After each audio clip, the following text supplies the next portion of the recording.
सादर नमस्कार मित्रों, आप सुन रहे हैं बेसिक साइंस लर्निंग और हम बात कर रहे हैं विज्ञान के कक्षा 7 की इकाई दैनिक जीवन में विज्ञान पाठ 1 के बारे में। आज हम एपिसोड 7 के भाग 7 में हम कुछ बिंदुओं पर चर्चा करेंगे। मित्रों, हमने विदेशी वैज्ञानिकों के बारे में बात की, साथ में हमने पिछले अध्याय में भारतीय वैज्ञानिकों के बारे में भी बात किया था।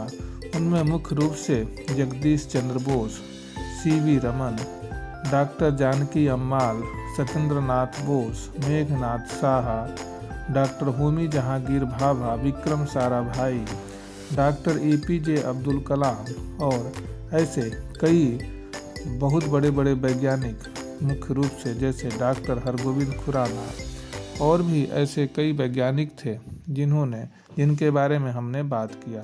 डॉक्टर हरगोविंद खुराना ने जेनेटिक कोड की खोज किया। साथ में इन्होंने कई ऐसे जीव विज्ञान के क्षेत्र में महत्वपूर्ण योगदान दिया। सुब्रमण्यम चंद्रशेखर ने खगोल विज्ञान के क्षेत्र में अपना महत्वपूर्ण योगदान दिया और ब्लैक होल और चंद्रशेखर लिमिट की परिकल्पना सर्वप्रथम इन्होंने ही दिया था। इसी तरह से कई ऐसे भारतीय वैज्ञानिक और अंतरिक्ष यात्री जैसे कल्पना चावला, इन्होंने भी नासा में जाकर के कोलंबिया नामक अंतरिक्ष यान में जाकर अंतरिक्ष की सैर की। और हमने कई विदेशी वैज्ञानिकों के बारे में भी बात की, जिनमें से मुख्य रूप से एडवर्ड जेनर, जिन्हें हम फादर ऑफ वैक्सीन या टीके का पिता, दूसरा माइक, और भी कई ऐसे वैज्ञानिकों के बारे में बात हमने किया था। आज हम बात करते हैं माइकल फैराडे की। माइकल फैराडे, जो हम आज जनरेटर का रूप देखते हैं, सबसे पहले इसे डिजाइन माइकल फैराडे ने ही किया था। माइकल फैराडे ने ही डायनमो नामक यंत्र की खोज की, जिस आधार पर हमारा जनरेटर चलता है। इन्होंने कई ऐसे, हम कह सकते हैं कि जो विद्युत चुम्बकीय संबंधी जो सिद्धांत दिए, उस आधार पर आज हमारा जो भी बड़े बड़े पावर हाउस जो हैं वो चल रहे हैं। अब हम आगे बात करते हैं विलियम रोंटगेन की। विलियम रोंटगेन को हम विलियम रॉन्सन भी कहते हैं। इन्होंने एक्सरे मशीन की खोज की, जिस आधार पर हम शरीर के अंदर के हिस्से, मुख्य रूप से हड्डियां की हम संरचना या हड्डियों के जो भी अंदर कोई अगर कमी होती है उसके बारे में हम देख सकते हैं। तो एक्सरे की खोज विलियम रोंटगेन नामक वैज्ञानिक ने ही पता लगाया था। इसी प्रकार इन्होंने कई ऐसे खोज किए। विलियम रोंटगेन को इस कार्य के लिए नोबेल पुरस्कार मिला था। आज विज्ञान की ही देन है कि हमारे मेडिकल या हम चिकित्सा के क्षेत्र में कहें तो डिजिटल एक्सरे भी आ गए हैं, जो उनके उन्नत रूप है। अब हम बात करते हैं टेलीविज़न के बारे में। हमारे घरों में लगभग हर जगह टेलीविज़न है। टेलीविज़न, क्या आप बता सकते हैं कि टेलीविज़न की खोज किस प्रकार हुई और किसने किया था? तो सबसे पहले जॉन लोगी बेयर्ड, जिसे हम जेएल बेयर्ड भी कहते हैं, इन्होंने टेलीविज़न की खोज की थी। सबसे पहले इन्होंने ही इसकी खोज कर हम ये कहें कि इलेक्ट्रॉनिक के क्षेत्र में एक क्रांति ला दी थी। और एक तरह से हम कह सकते हैं कि विज्ञान के क्षेत्र में टीवी का खोज अर्थात टेलीविज़न का खोज एक प्रकार से मील का पत्थर साबित हुआ। इस प्रकार हम कह सकते हैं कि जॉन लोगी बेयर्ड ने टेलीविज़न की खोज करके हमारे मनोरंजन के साधनों को हमारे एक कमरे तक लाकर सीमित कर दिया, जहां हम सभी लोग बैठ करके आसानी से उसे देख सकते हैं। अब हम बात करते हैं एल्बर्ट आइंस्टीन की। एल्बर्ट आइंस्टीन इस सदी के सबसे महान वैज्ञानिक में इनकी गिनती होती है। इन्होंने कई ऐसे खोज किए, जिनमें पहला फोटो इलेक्ट्रिक इफेक्ट, जिसे हम फोटो इलेक्ट्रिक प्रभाव भी कहते हैं, साथ में सापेक्षता का सिद्धांत की भी खोज इन्होंने ही किया था। इन्होंने यह बताया कि हम कह सकते हैं कि इनका सबसे बड़ा जो योगदान था कि द्रव्यमान और ऊर्जा दोनों एक दूसरे के रूप है और दोनों एक दूसरे से में परिवर्तित हो सकते हैं। इससे पहले यह माना जाता है कि द्रव्यमान और ऊर्जा एक अलग अलग चीज़ है।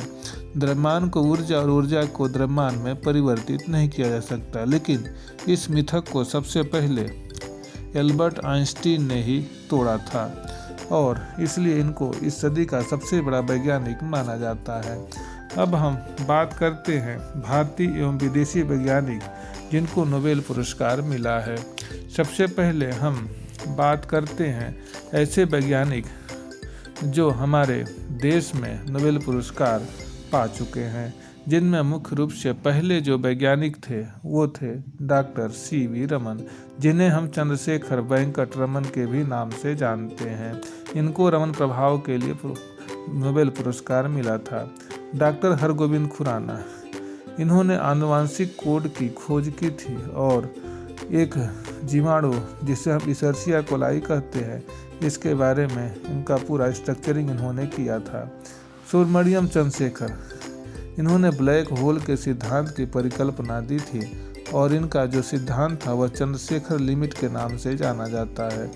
तीनों ने खगोल विज्ञान के क्षेत्र में एक महत्वपूर्ण कार्य किया जिसके लिए इन्हें नोबेल पुरस्कार मिला था। अब हम आगे बात करते हैं आइंस्टीन की।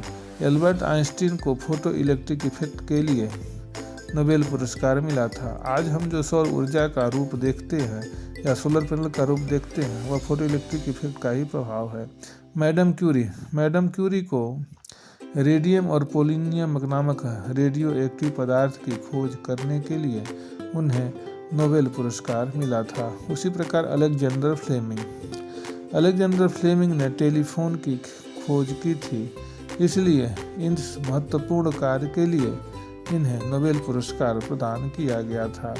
अब हम बात करते हैं भारतीय अंतरिक्ष अनुसंधान संस्थान इसरो, जिन्हें हम इंडियन स्पेस रिसर्च ऑर्गेनाइजेशन के नाम से भी जानते हैं, जो भारत की एक प्रमुख अंतरिक्ष संस्था है जो उपग्रहों को या अंतरिक्ष में कोई भी कार्यक्रम करने के लिए एक संस्था है।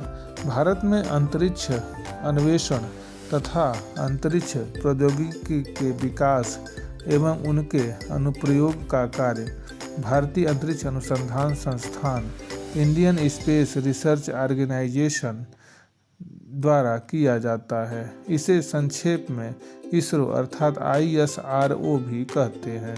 इसकी स्थापना 15 अगस्त 1969 को हुई थी। इसरो का मुख्यालय बेंगलुरु में है। यहाँ कृत्रिम उपग्रहों को डिजाइन करके निर्माण किया जाता है और कृत्रिम उपग्रह भी पृथ्वी की परिक्रमा करते हैं।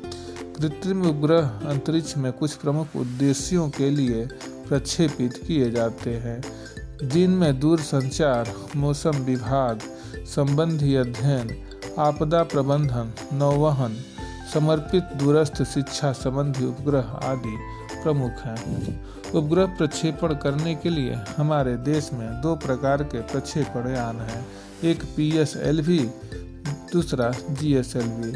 GSLV पृथ्वी पर से बहुत दूर 3600 किलोमीटर से ऊपर की दूरी पर उपग्रह को प्रक्षेपण करने के लिए उपयोग किया जाता है, जबकि PSLV का उपयोग छोटे छोटे उपग्रहों के लिए किया जाता है।